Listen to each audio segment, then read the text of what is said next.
सभी दोस्तों को नमस्कार। स्वागत सभी का राजस्थान यूट्यूब चैनल पर।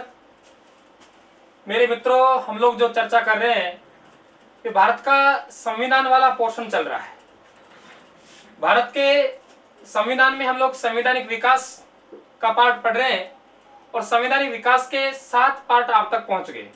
ये पार्ट नंबर 8 होगा।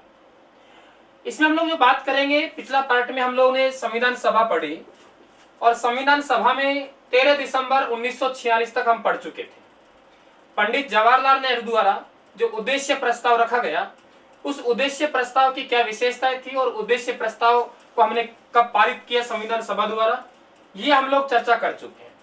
अब इस पार्ट में हम लोग जो बात जारी रखेंगे या जहां से हम लोग शुरू करेंगे, वे है भारतीय संविधान का प्रारूप। तो भारतीय संविधान के प्रारूप से हम चर्चा करेंगे, फिर हम प्रारूप समिति की बात करेंगे।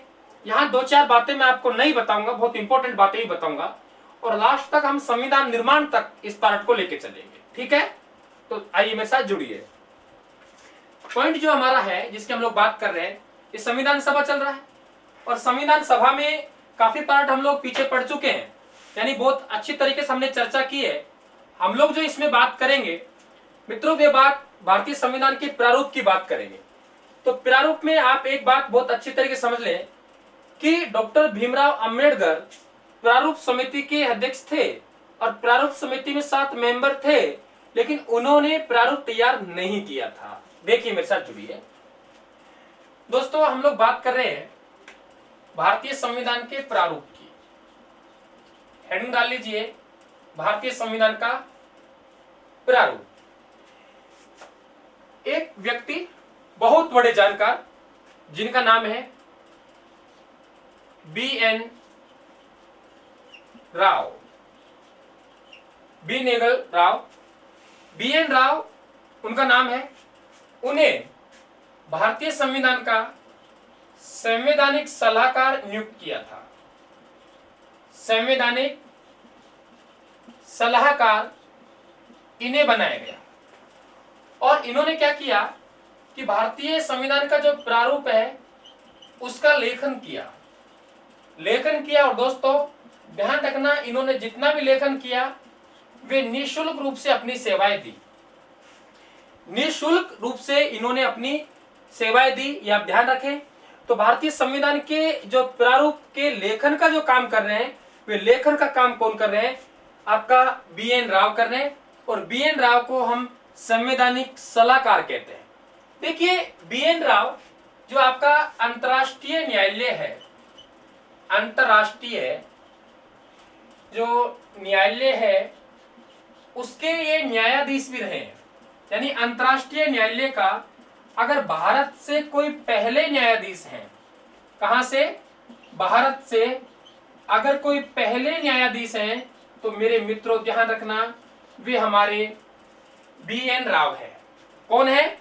BN राव। आपसे पूछा जाए कि अंतर्राष्ट्रीय न्यायालय के भारत से जो पहले न्यायाधीश है तो वे कौन है? आपके BN राव है। दोस्तों BN राव ने भारतीय संविधान का प्रारूप तैयार कर दिया कि ये प्रारूप होगा। अब आप गौर से सुनिए, इस प्रारूप पर चर्चा करने के लिए, इस प्रारूप का गहन अध्ययन करने के लिए एक समिति का गठन किया जाएगा और वे जो समिति है उसे हम कहते हैं प्रारूप समिति। भारतीय इतिहास में क्या कहते हैं? प्रारूप समिति।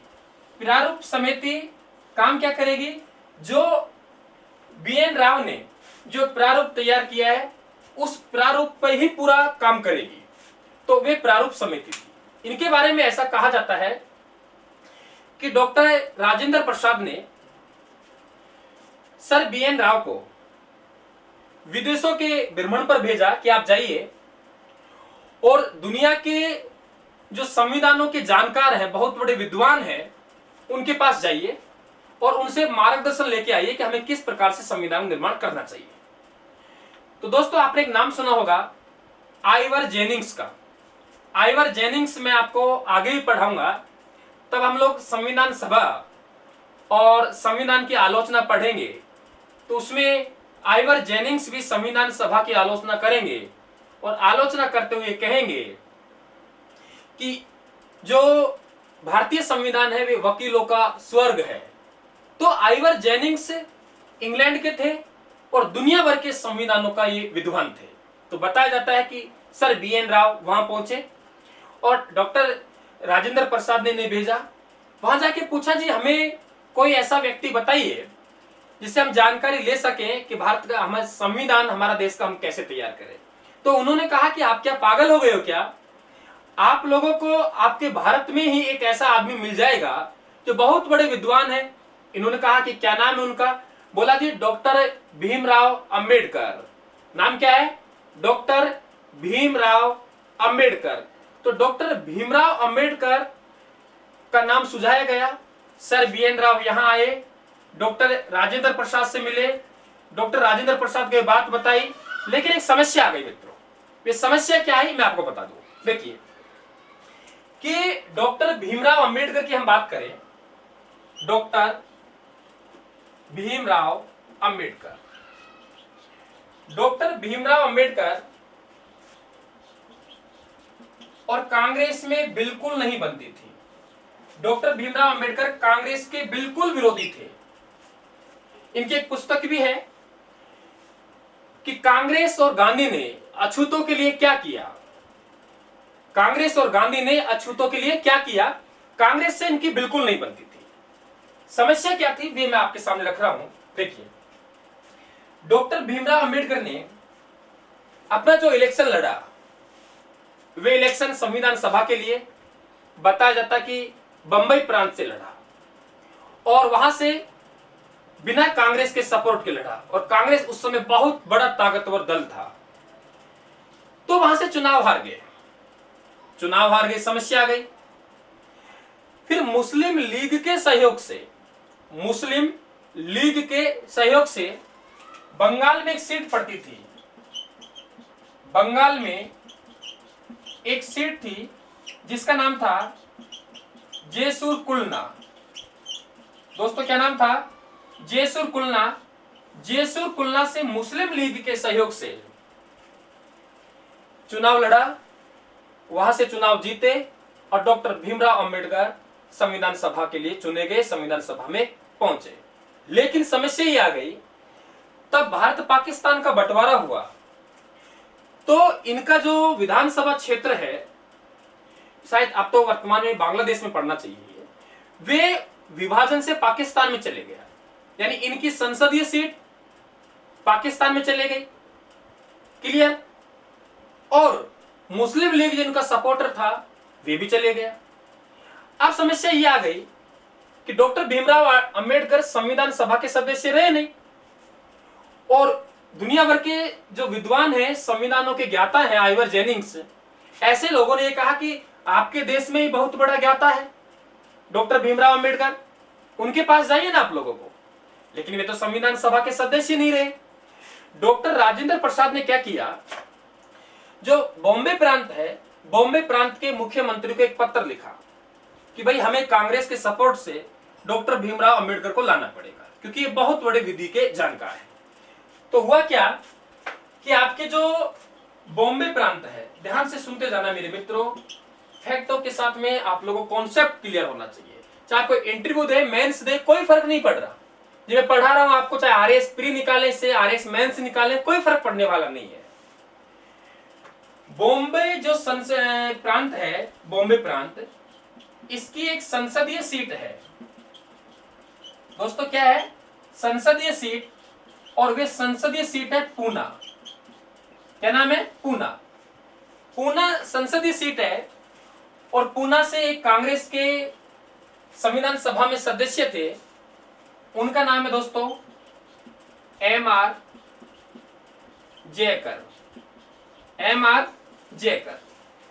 तो डॉक्टर राजेंद्र प्रसाद ने बॉम्बे प्रांत के मुख्यमंत्री खेर साहब को एक पत्र लिखा। फिर पूना संसदीय सीट से MR जयकर, जो कि कांग्रेस से सदस्य थे, इनसे इस्तीफा दिलाया। जयकर साहब भी बहुत बड़े विधि के जानकार थे। आपका जो 1935 के अधिनियम के तहत 1937 में हमने जो संघीय न्यायालय बनाया, फेडरल कोर्ट बनाया, उसमें ये न्यायाधीश भी रहे हैं। तो एम.आर. जयकर साहब से इस्तीफा दिलवाया और इस्तीफा दिलवा के यहाँ उपचुनाव करवाए। उपचुनाव करके यहां से डॉक्टर भीमराव अंबेडकर को कांग्रेस के सपोर्ट से चुनाव जितवाया और चुनाव जितवा के फिर यहां आपके संविधान सभा में पहुंचाया। इससे पहले 36 का आंकड़ा रहता था कांग्रेस और डॉक्टर अंबेडकर। संविधान सभा में आ गए। अब संविधान सभा में आ गए तो अब हमें जो प्रारूप समिति की हम बात करेंगे। किसकी बात करेंगे मेरे मित्रों? प्रारूप समिति। तो प्रारूप समिति का गठन किया जाएगा। तो ये फैक्ट तो आपके बहुत अच्छे तरीके से समझ में आ गया होगा कि डॉक्टर भीमराव अंबेडकर ने पहले बॉम्बे प्रांत से इलेक्शन लड़ा बिना कांग्रेस के सपोर्ट के, चुनाव हार गए। फिर मुस्लिम लीग के सहयोग से आपके जो बंगाल है वहां से इलेक्शन लड़ेंगे। लेकिन भारत विभाजन के बाद इनका जो निर्वाचन क्षेत्र है जयसुर कुलना, वे पाकिस्तान में चली जाएगा, अब तो बांग्लादेश में है। फिर ये संविधान सभा के सदस्य नहीं रहेंगे। फिर संविधान सभा को इनकी आवश्यकता महसूस होगी तो ये बॉम्बे प्रांत से एम.आर. जयकर से इस्तीफा दिलवाकर कांग्रेस के टिकट से इलेक्शन जीतेंगे और यहां पहुंचेंगे। क्लियर समझ में आ गया? अब हम लोग एक स्क्रीनशॉट ले लीजिए। यहां से मैं इसको साफ कर रहा हूं, स्क्रीनशॉट ले लीजिए। अरे मेरे दोस्तों समझ तो आ रहा है? समझ आ रहा है तो वीडियो को लाइक कीजिए दोस्तों, शेयर कीजिए। अगर आपको लगता है सच्चे मायने में सर हमारी सेवा कर रहे हैं, हमारे लिए अच्छा कर रहे हैं, तो दोस्तों सब्सक्राइब बढ़ने चाहिए, सब्सक्राइब बढ़ने चाहिए। शेयर आप लोग खूब कीजिए अपने यार मित्रों के पास में। चलिए अब क्या हुआ, प्रारूप समिति की हम बात कर रहे हैं। देखिए प्रारूप समिति का जो गठन हुआ दोस्तों, क्या गठन, ये गठन 29 अगस्त के दिन हुआ। कौन से दिन हुआ? 29 अगस्त 1947 को। 29 अगस्त 1947 को प्रारूप समिति का गठन हुआ। क्लियर? प्रारूप समिति में 7 सदस्य थे। 7 सदस्य। पहले हम बात करें अध्यक्ष। प्रारूप समिति का जो अध्यक्ष होंगे वे हैं डॉक्टर भीमराव अंबेडकर। बहुत बड़ा व्यक्तित्व था दोस्तों इनका, भीमराव अंबेडकर। लेकिन ध्यान दें, यहां आप सवाल गलत करेंगे। आपसे पूछा जाए कि डॉक्टर भीमराव अंबेडकर को संविधान सभा का सदस्य आपकी प्रारूप समिति का अध्यक्ष कब बनाया, तो आप 29 अगस्त करेंगे? नहीं, कभी भी 29 अगस्त नहीं करना। 29 अगस्त को प्रारूप समिति का गठन जरूर हुआ है, लेकिन प्रारूप समिति का जो डॉक्टर भीमराव अंबेडकर को जो अध्यक्ष बनाया जाएगा, तो दोस्तों वे अध्यक्ष 30 अगस्त को बनाया जाएगा। यानी इनको जो अध्यक्ष बनाया जाएगा वे 30 अगस्त को बनाया जाएगा। 30 अगस्त 1947 को ये क्या बनेंगे? अध्यक्ष बनेंगे। क्योंकि प्रारूप समिति जो अपना काम करेगी वे काम 30 अगस्त से करेगी। 30 अगस्त को पहली बैठक होगी और पहली बैठक में इन्हें अध्यक्ष बनाया जाएगा। गठन ध्यान रखना 29 अगस्त को। फिर मैं क्लियर कर दूं, 29 अगस्त को प्रारूप समिति का गठन होगा। डॉक्टर भीमराव अंबेडकर को प्रारूप समिति का जो अध्यक्ष बनाया जाएगा दोस्तों वे 30 अगस्त को बनाया जाएगा। क्लियर समझ में आ गया? अब देखिए, बहुत बारीकी समझे आप लोग। ये सब्जेक्ट जितना आसान दिखाई देता है उतना आसान है नहीं मेरे मित्रों, अगर इसे आप लोग पढ़ें तो। अब क्या होगा, एक तो हो गया अध्यक्ष और 6 इसके अन्य सदस्य थे। सदस्य कितने थे? 6 सदस्य, एक अध्यक्ष। कुल मिला के कितने सदस्यीय कमेटी होगी? 7 सदस्यीय आपकी प्रारूप समिति होगी। कितने सदस्य दोस्तों? 7 सदस्यीय प्रारूप समिति आपकी होगी। डॉक्टर भीमराव अंबेडकर उसके क्या हो जाएंगे? अध्यक्ष हो जाएंगे। अब देखिए 6 सदस्यों की हम बात करें, याद होना मुश्किल है, समस्या है। लेकिन मैं किस काम का हूं? हमें भगवान ने ये काम दिया है, याद करवाने का काम दिया है। और क्या काम है हमारे पास बताइए भाई? हम और कोई काम नहीं है, हमको आता ही नहीं हमसे और काम। देखिए हम लोग बात करें 6 सदस्य, 3 सदस्य ऐसे हैं जिनका नाम के से शुरू होता है। किससे? के से। देखिए मैं याद करवा रहा हूं, याद करवाने का तरीका देखिए आप लोग। तरीका क्या है? रट्टा मार रखा है। ये जो 3 के हैं इन तीन के अपना रोल बताएंगे। नंबर 1 के एम मुंशी, के एम मुंशी, यानी पहला कैसे बनेगा के एम मुंशी। क्लियर। दूसरा हमारे पास में बात करें हम अलादी, इसे याद नहीं करें तो भी काम चल जाएगा। कृष्णा स्वामी याद कर लेना, कृष्णा स्वामी अय्यर। क्लियर। यानी दूसरा हमारे पास में क्या आ गया। तीसरे क्या की हम बात करें टीटी, टीटी कृष्णामाचारी, कृष्णामाचारी। ध्यान रखना दोस्तों, एक टीटी है और एक वीटी है। मैंने पिछले पार्ट में बताया आपको, एक टीटी है एक वीटी है। यानी टीटी कृष्णामाचारी प्रारूप समिति के एक सदस्य है, वीटी कृष्णामाचारी है, ये राजस्थान के जयपुर से संविधान सभा के सदस्य थे। और मैंने बताया कि आप लोगों को कि 11 दिसंबर 1946 को संविधान सभा के अध्यक्ष और उपाध्यक्ष चुने गए। तो संविधान सभा के 2 उपाध्यक्ष थे।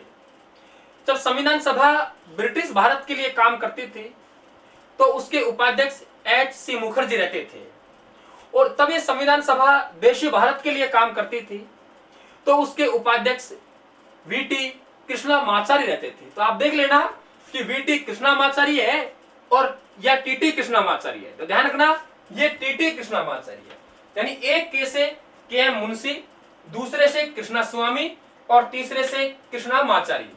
ठीक है ना। आप तो सीधा ध्यान रखें, के एम मुंशी, कृष्णा स्वामी, कृष्णामाचारी, आगे पीछे के नाम याद करने की आपको कोई जरूरत नहीं है। अब देखिए आगे हम लोग चले। सदस्य नंबर 4 की बात करें तो देखिए अभी याद करवा दूंगा, शहद सादुल्ला।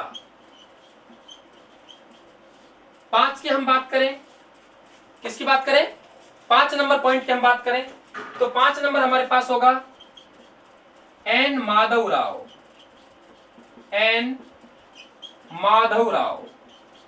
और हम 6 नंबर सदस्य की बात करें तो हमारे पास में आएगा एन गोपालस्वामी, एन गोपालस्वामी आयंगर। अब देखिए अब हम याद कैसे करेंगे, सुनिए। एक तो डॉक्टर भीमराव अंबेडकर हो गए, इसके अलावा हमारे पास में 3 के, एक के एम मुंशी, दूसरे से कृष्णा स्वामी, तीसरे से कृष्णामाचारी। अब देखिए क्या लॉजिक हम यूज करेंगे। शायद, शायद का मतलब शहद सादुल्ला, शहद सादुल्ला, यानी शायद माधवराव, माधव और गोपाल को भूल गए। माधव और गोपाल, माधव कहते थे गोपाल को, कन्हैया को, तो शायद माधव और गोपाल को भूल गए। शायद का मतलब क्या आएगा दोस्तों, शेद आएगा। शायद का मतलब क्या आएगा, शेद आएगा। और माधव और गोपाल को भूल गए मतलब माधवराव और गोपाल स्वामी आयंगर। बताइए याद हुआ कि नहीं हुआ। डॉक्टर भीमराव अंबेडकर, फिर 3 के, फिर शायद माधव और गोपाल को भूल गए। इतना सा याद करने से आपका एग्जाम पास हो जाएगा। अब आपको 2 बातें समझनी है कि संविधान सभा के 2 मेंबर चेंज होंगे। कितने मेंबर चेंज होंगे, 2 मेंबर। अब 2 मेंबर किसके स्थान पे चेंज किए हमने, वे देखिए। हमारे पास में 2 मेंबर, यहां जगह नहीं, मैं लिख के बताता हूं आपको, रुकिए। हमारे पास में 2 मेंबर हम चेंज कर रहे हैं। कितने मेंबर चेंज कर रहे हैं, 2 मेंबर। तो 2 मेंबर जो चेंज कर रहे हैं, नंबर 1, एक है डीपी खेतान, डीपी खेतान, और दूसरा है बीएल मित्र, बीएल मित्र। दोनों सदस्यों के स्थान पे हम दूसरे सदस्य लाए। डीपी खेतान, खेतान आपने देखा होगा, खेतान के ये आपके कूलर आते हैं। ये डीपी खेतान, देवी प्रसाद खेतान, ये बहुत बड़े उद्योगपति थे। और जो खेतान कूलर आते हैं ना, ये कूलर इन्हीं की फैक्ट्री है, इन्हीं के नाम पर ये खेतान है। तो डीपी खेतान के स्थान पे कौन आएगा, अरे भाई कूलर चलाते हैं, कूलर से मच्छर भाग जाते हैं। तो मच्छर मतलब माछर, तो इसमें माछर मतलब माचारी, माचर मतलब माचारी। ये देखिए दोस्तों, माछर मतलब माछारी, और मच्छर किससे भागते हैं, कूलर से। और कूलर किसका आता है, खेतान का। क्लियर, समझ में आ गया। डीपी खेतान के स्थान पर जो आदमी आएंगे वे आएंगे कृष्णामाचारी। ठीक है। माधवराव मित्र, माधव तो मित्र होते हैं, तो बीएल मित्र के स्थान पे कौन आएगा? माधवराव। बीएल मित्र के स्थान पे कौन आएगा? माधवराव। बताइए याद हुआ कि नहीं हुआ? अरे होगा कि नहीं हो गया? हो गया ना? अब सामने नहीं है, नहीं फिर तुमसे बात करता। जो स्टूडेंट मुझे पर्टिकुलर जानते हैं तो उनको पता भी है कि सर क्लास में किस तरीके से अनुशासन में रहते हैं। तो हम लोग बात करें 7 सदस्य, एक अध्यक्ष, 6 सदस्य, कुल मिला के 7। 2 का नाम चेंज किया। माचर मतलब खेतान, माचारी खेतान, और माधव मतलब मित्र, यानी इनके स्थान पे 2 लोग आएंगे। ठीक है, तो ये हमारी प्रारूप समिति है। अब प्रारूप समिति है तो डॉक्टर भीमराव अंबेडकर ये दिन रात काम करेंगे। अब आपको मैं एक बात और समझा दूं। एक बार आरएएस में सवाल पूछा गया कि संविधान सभा का निम्न में से कौन सा सदस्य कांग्रेस से थे। इस बात को बहुत अच्छी तरीके से समझ लें। देखिए, कांग्रेस थी, लेकिन कांग्रेस के बैनर के नीचे कांग्रेस के चुनाव चिन्ह से 30 अन्य लोग थे। कोई उद्योगपति था, कोई वकील था, कोई किस तरीके से थे, तो उन्होंने भी इलेक्शन लड़ा। तो लगभग 25-30 संविधान सभा में सदस्य जो मूलतः कांग्रेसी नहीं थे, उनका दूर दूर तक कांग्रेस से कोई मतलब नहीं था, लेकिन कांग्रेस के सपोर्ट से, कांग्रेस के चुनाव चिन्ह से संविधान सभा में पहुंचे थे। उनमें डॉक्टर भीमराव अंबेडकर भी है। इनमें जो कांग्रेस की बात करें, अगर कांग्रेस के बैनर के नीचे बात करें, कांग्रेस के चुनाव चिन्ह से बात करें, तो 7 में से 6 सदस्य थे। 7 में से कितने सदस्य? 6 सदस्य। लेकिन 6 में से हम लोग बात करें कि मूलतः कांग्रेस जो शुरुआत से कांग्रेसी है, तो दोस्तों वे है के.एम. मुंशी। आपसे बात करें मूलतः कांग्रेसी, तो के.एम. मुंशी। कांग्रेस के चुनाव चिन्ह से तो 6 सदस्य।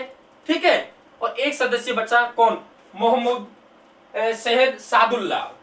कौन बचेगा? शहीद सादुल्ला। और शहीद सादुल्ला की बात आए, शहीद मोहम्मद सादुल्ला, तो शहीद मोहम्मद सादुल्ला नाम से लग रहा है ये मुस्लिम लीग से संविधान सभा में सदस्य थे। फिर समझ ले, सवाल बनेगा, एग्जामिनर गड्ढा खोदेगा, गिरना नहीं है, और उस गड्ढे से ही निकालना, उस गड्ढे से ही आपको बचाना, यही उद्देश्य है रायठान का, यही उद्देश्य अशोक मीणा का। देखिए आप लोग फिर समझे, 7 सदस्य, एक सदस्य सैयद मोहम्मद सादुल्ला मुस्लिम लीग से। कांग्रेस के बैनर के नीचे 6 सदस्य, लेकिन उनमें से मूलतः कांग्रेसी कौन है? के.एम. मुंशी। ये भी आप लोग ध्यान रखें। अब हम लोग बात करें कि जो संविधान सभा है, दोस्तों क्या है? संविधान सभा। अब ये जो प्रारूप तैयार करेंगे, ये क्या करेंगे? प्रारूप तैयार करेंगे। तो इस प्रारूप पे दिन रात मेहनत करेंगे, और आगे चल के इसी प्रारूप पर क्या होगा? वाचन होगा। इसी प्रारूप पर क्या होगा दोस्तों? वाचन होगा। तो इसी पे प्रारूप पर वाचन होगा, और वे प्रारूप वाचन में आपके 3 वाचन चलेंगे, जिसे हम पहला वाचन कहते हैं, दूसरा वाचन कहते हैं हम लोग, तीसरा वाचन कहते हैं। उसकी हम लोग चर्चा करें। तो पहला वाचन, दूसरा वाचन और तीसरा वाचन, यानी ये जो फाइनल प्रारूप रहेगा, ये संविधान प्रारूप समिति है, डॉक्टर भीमराव अंबेडकर के नेतृत्व में काम करेगी। इसमें सबसे बड़ा योगदान तो डॉक्टर भीमराव अंबेडकर का ही रहेगा। ये जो फाइनल प्रारूप तैयार करेगी, उस प्रारूप पर चर्चा के लिए 3 वाचन होंगे। कितने वाचन होंगे मित्रों? 3 वाचन, यानी हेडिंग डाल दीजिए, संविधान के प्रारूप पर वाचन, यानी संविधान के प्रारूप पर चर्चा यानी वाचन संविधान सभा के समक्ष। देखिए, ये जो प्रारूप तैयार किया, प्रारूप, इस प्रारूप को प्रारूप समिति ने संविधान सभा के समक्ष रखा। संविधान सभा के समक्ष रखा, और इसमें ये चर्चा करेंगे संविधान सभा, उससे हम लोगों को वाचन पढ़ना, एक एक पॉइंट पे चर्चा करेंगे। तो इसके 3 वाचन हुए। पहला वाचन, दूसरा वाचन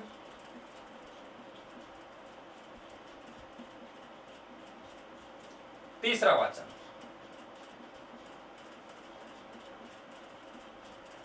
पहला वाचन, दूसरा वाचन और तीसरा वाचन, 3 वाचन होंगे। यदि हम लोग समय देखें पहला वाचन का, दूसरा वाचन का और तीसरा वाचन का, पहला और तीसरा वाचन है उसका समय बहुत कम रहेगा। दूसरा वाचन है उस पर एक एक पॉइंट पे हम लोग चर्चा करेंगे, इसलिए उसका वाचन का समय ज्यादा रहेगा। देखिए पहला वाचन का समय है 4 नवंबर से 9 नवंबर 1948। 1948 मेरे मित्रों, 49 नहीं 48, ठीक है। 4 नवंबर से 9 नवंबर 1948 पहला वाचन। दूसरा वाचन में पहले ही बता चुका हूं, लंबा है। लंबा का मतलब 15 नवंबर को शुरू होगा, 15 नवंबर मतलब 48 से 17 अक्टूबर, 17 अक्टूबर यानी अगला साल आ गया है 1949। दूसरा वाचन ध्यान रखना थोड़ा लंबा चलेगा। लंबा का मतलब 15 नवंबर 1948 पे वाचन शुरू होगा और 17 अक्टूबर 1949 तक ये वाचन चलेगा। तीसरा वाचन की मैं बात करूं, तीसरा वाचन दोस्तों, तीसरा वाचन भी बहुत छोटा सा होगा, जो कि 14 नवंबर 1949 से 26 नवंबर 1949 तक चलेगा। ये वाचन का समय है, आसानी से याद कर लेंगे। पहला वाचन, कोई बात होती है हम लोग 5 आदमियों के बीच में रखते हैं, 5 आदमियों का मतलब 5 दिन का अंतर, 4 नवंबर से 9 नवंबर। यहां ध्यान रखें नवंबर 48 है, नवंबर से पहले महीना कौन सा आएगा, अक्टूबर, तो अक्टूबर 1949 है। तीसरा वाचन 26 नवंबर 1949 को हमारा संविधान तैयार हो जाएगा, तो 26 तो आएगा लेकिन पहले क्या आएगा, 14 नवंबर। 3 वाचन, अब इन पे हमको चर्चा करनी। देखिए पहला वाचन में थोड़ी सी बातें समझाई गई, ये इस तरीके से है। दूसरा वाचन लंबा चला, सभी सदस्यों को, जो संविधान सभा के सदस्य थे उनको संविधान की जो प्रति है फोटोकॉपी, वे सभी को उपलब्ध करवा दी, फोटो स्टेट सभी को उपलब्ध करवा दी और सभी ने गहनता के साथ अध्ययन किया। एक एक पॉइंट पर चर्चा हुई, एक एक कॉमे और पुल स्टॉप पे भी चर्चा हुई, बहुत चर्चा हुई। और चर्चा में डॉक्टर भीमराव अंबेडकर उठते थे, जवाब देते थे। प्रत्येक बात पर जो संविधान सभा के सदस्यों ने पूछी उस पर डॉक्टर भीमराव अंबेडकर ने बड़ी बुद्धिमत्ता के साथ उन्होंने ये इनका जवाब दिया। तो ऐसा माना जाता है लगभग इसमें जो सुझाव आए वे लगभग 7600 के आसपास आए, यानी 7600 के आसपास सुझाव आए संशोधन के, लेकिन इसमें से 2400 के आसपास संशोधन को स्वीकार किया गया। यानी संशोधन जो प्रस्ताव आए, सुझाव आए संविधान सभा के मेंबरों के, लगभग 7500 के आसपास आए, यानी 7600, अगर एग्जैक्ट हम लोग देखें तो 7637 के आसपास था। उसमें जो स्वीकार किए गए वे 2435 के आसपास थे। अब आप कहेंगे सर इतने सुझाव, इतनी गलतियां? नहीं दोस्तों, ये गलतियां नहीं थी एक्चुअल में, इतने सुझाव, कोई कोमा पे ऑब्जेक्शन था, कोई फुल स्टॉप पे ऑब्जेक्शन था, कोई मात्रा पे ऑब्जेक्शन था, कोई बिंदी पर ऑब्जेक्शन था। ये छोटे छोटे ऑब्जेक्शन सब मिला के ये इतने ऑब्जेक्शन बने थे, ठीक है। फाइनल चर्चा हुई, फिर फाइनल वाचन होगा और फाइनल वाचन तीसरा वाचन होगा 14 नवंबर 1949 से 26 नवंबर 1949। इस तिथि को ध्यान रखना, 17 अक्टूबर 1949 को मैं आगे काम में लूंगा। 17 अक्टूबर 1949 को मैं आगे काम में लूंगा, तब आपको मैं भारतीय संविधान की प्रस्तावना पढ़ाऊंगा। भारतीय संविधान की प्रस्तावना को जो तैयार किया गया उसे स्वीकार लागू नहीं, एक मतलब संविधान सभा द्वारा स्वीकार किया गया, संविधान सभा ध्यान रखना, तो वे तैयार हुई प्रस्तावना में 17 अक्टूबर 1949 को। यह तिथि ध्यान रखना, मैं आगे काम में लूंगा, ठीक है ना। 3 वाचन हुए, फाइनल वाचन कब हुआ, 26 नवंबर 1949 को हुआ। यानी हमारे पास में एक तिथि आ गई 26 नवंबर 1949, ये फाइनल वाचन था इस दिन। 26 नवंबर 1949 को हमारा जो भारत का संविधान है, ये संविधान अंगीकृत हो गया, अंगीकृत हो गया मतलब तैयार हो गया। ध्यान रखना, हमारा देश का जो संविधान है वे संविधान दोस्तों तैयार हुआ है, लागू नहीं हुआ। हमारे देश का जो संविधान तैयार हुआ वे संविधान तैयार कब हुआ? 26 नवंबर 1949 को। यानी हमारा देश का जो संविधान है, हमारे देश की जो विधि है वे कब तैयार हुई दोस्तों? 26 नवंबर 1949 को। इसलिए 26 नवंबर का दिन है, इसे इतिहास में हम विधि दिवस मनाते थे, लेकिन वर्तमान में इसे संविधान दिवस के रूप में मनाया जाता है। संविधान दिवस क्यों? क्योंकि इस दिन हमारा संविधान तैयार हो गया। बहुत अच्छी बातें आप लोगों को बताऊंगा। फिर सुनिए आप लोग, 26 नवंबर 1949 को संविधान हमारा अंगीकृत हो गया, संविधान हमारा बन गया, तैयार हो गया, हमारे देश की विधि बन गई, इसलिए इतिहास में इसे विधि दिवस कहते हैं। वर्तमान में संविधान दिवस के रूप में मनाए जाते हैं। देखिए, इस दिन हमारा संविधान बन गया। इस दिन हमारे संविधान का कुछ आंशिक रूप से लागू किया गया। आंशिक रूप का मतलब है कि संविधान के कुछ अनुच्छेदों को इसी दिन लागू कर दिया। कुछ किताबों में 15 लिखा जाता है, कुछ में 16 लिखा जाता है। दोस्तों 16 अनुच्छेद है। ये 16 अनुच्छेद क्यों है मैं आप लोगों को बताऊंगा। और ये जो शेष संविधान है, शेष संविधान, ये बाकी का संविधान अगर 16 अनुच्छेदों को छोड़ दें तो 26 जनवरी 1950 को लागू किया गया। अब आप कहेंगे सर 26 जनवरी 1950 को लागू क्यों किया गया? क्योंकि 26 जनवरी का दिन है जो ऐतिहासिक दिन है। 26 जनवरी का जो दिन है वे 26 जनवरी का दिन ऐतिहासिक दिन है, क्योंकि हमने पहला जो स्वतंत्रता दिवस मनाया था वे 26 जनवरी 1930 को ही मनाया था। अब दोस्तों आप कहेंगे सर 26 जनवरी का दिन ही क्यों चुना? 25 के चुन लेते, 30 का चुन लेते, 1 का, 2 का, 3 का, जो भी चुन लेते, 26 जनवरी का ही दिन क्यों चुना? दोस्तों अगले पार्ट में बताऊंगा। ये पार्ट, एक पार्ट और दूंगा मैं इसका। अगर इस पार्ट को लंबा ले गया तो बहुत लंबा चली जाएगा, आपका मन नहीं करेगा इतना पार्ट बड़ा देखने का। छोटे छोटे पार्ट आप तक पहुंचाए 30-30, 40-40 मिनट का। तो 26 जनवरी को ही हमने पहला स्वतंत्रता दिवस क्यों मनाया, इसका क्या कारण था ये आपको बताऊंगा। संविधान, शेष संविधान 26 जनवरी 1950 को लागू हुआ। ये बात कहां लिखी हुई ये बताऊंगा, क्योंकि प्रस्तावना में तो ये बात लिखी हुई नहीं है।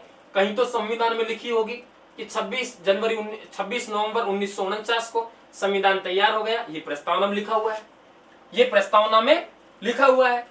और लेकिन ये कहां लिखा हुआ है कि शेष संविधान कब लागू होगा, ये भी कहीं संविधान में लिखा हुआ है। ये अगले पार्ट में बताऊंगा आप लोगों को। 26 जनवरी 1950 को लोकतांत्रिक गणराज्य कैसे बना, भारत देश गणतंत्रता दिवस क्यों मनाते हैं, इसकी भी अगले पार्ट में आपको बात बताऊंगा। 1935 का जो अधिनियम है, 1935 के अधिनियम जो कि हमारा शासन चल रहा है, हमारा संविधान लागू हो जाएगा, तो 1935 का भारत शासन अधिनियम के प्रभाव को हम कैसे समाप्त करेंगे ये भी आप लोगों को मैं वहां बताऊंगा। और भारतीय संविधान का नाम क्या है इस भी मैं चर्चा करूंगा। और डॉक्टर राजेंद्र प्रसाद को राष्ट्रपति हमने 24 जनवरी 1950 को चुनेंगे।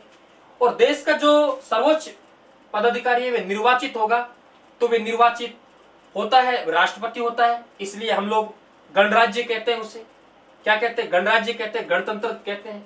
तो हमने 24 जनवरी 1950 को तब डॉक्टर राजेंद्र प्रसाद को हम लोगों ने राष्ट्रपति चुन लिया, अंतरिम राष्ट्रपति। शक्तियां वही हैं जो राष्ट्रपति के पास, लेकिन अंतरिम मतलब कि वे सिस्टम से नहीं चुना गया जो सिस्टम से चुनना था, क्योंकि संसद नहीं थी। संसद संविधान सभा के रूप में काम कर रही है, संविधान सभा है वही संसद के रूप में काम कर रही है। तो बताऊंगा जब 24 जनवरी 1950 को जब डॉक्टर राजेंद्र प्रसाद को राष्ट्रपति चुन लिया गया, तो 24 जनवरी को हमने गणतंत्र दिवस क्यों नहीं मनाया, तबकि 24 जनवरी को गणतंत्र दिवस मनाना चाहिए, इसका स्पष्टीकरण वहां बताऊंगा मैं आपको कि क्या फर्क था इसमें। तो दोस्तों ये मैं आपसे बहुत बड़े स्तर पर भी चर्चाएं करना बाकी है, एक पार्ट आपका और बनेगा। आप वीडियो को शेयर करें, लाइक करें मित्रों, कमेंट करके बताएं, हमारे ऊपर जो प्यार है आपका ये बना रहे। अपने भाई, परिवार, बंधुजन, अपने मित्र जो भी हैं वहां वीडियो को शेयर करें, अपने फेसबुक पर, यूट्यूब पर, टेलीग्राम पर। मित्रों आपको मैंने एक ही काम सौंप रखा है, अगर इस काम में कोई कमी आ गई मेरे मित्रों तो फिर भी थोड़ा अच्छा नहीं होगा। आप अपना काम कीजिए अपने परिवार को बढ़ाने का। आपको कुछ नहीं करना, शेयर करना है मेरे मित्रों, सब्सक्राइब करवाना है, सब्सक्राइब करना है, लाइक करना है, कमेंट करना है, ये आपके काम है। बाकी काम मेरे ऊपर छोड़ दीजिए। और जो बच्चे लगातार रायथान से जुड़े हुए हैं, एक तो ध्यान रखना, एक तो रायथान टेलीग्राम चैनल और है, वहां पीडीएफ मिलेगी आपसे, और बहुत बड़े स्तर पर अभी मैं नोट्स तैयार करवा रहा हूँ, कलर नोट्स तैयार, उस पर टाइम लगेगा थोड़ा सा। तो दोस्तों रायथान टेलीग्राम चैनल को भी आप ज्वाइन कर लें। और जो बच्चे शुरू से जुड़े हुए हैं, शायद बहुत बड़ा आनंद आ रहा होगा, क्योंकि YouTube पर आपने देखा होगा कभी भी कोई टीचर पहली बार तो आएगा नहीं, आ जाता है तो क्रमबद्धता नहीं रखेगा, पूरे पार्ट नहीं करवाएगा। यहाँ क्रमबद्धता है, क्रमबद्धता के साथ आगे बढ़ रहे हैं, ताकि स्टूडेंट को ऐसा लगे जैसे हम क्लास में जा रहे हैं और क्लास की तरह दोस्तों हम पढ़ा रहे हैं इस चीज को। ठीक है, तो आप लोग ये काम करते रहे, आपका प्यार और आशीर्वाद हम पे हमेशा बना रहे। आप सभी का धन्यवाद, सभी को राम राम, जय हिंद साहब। फिर मिलेंगे नए पार्ट में।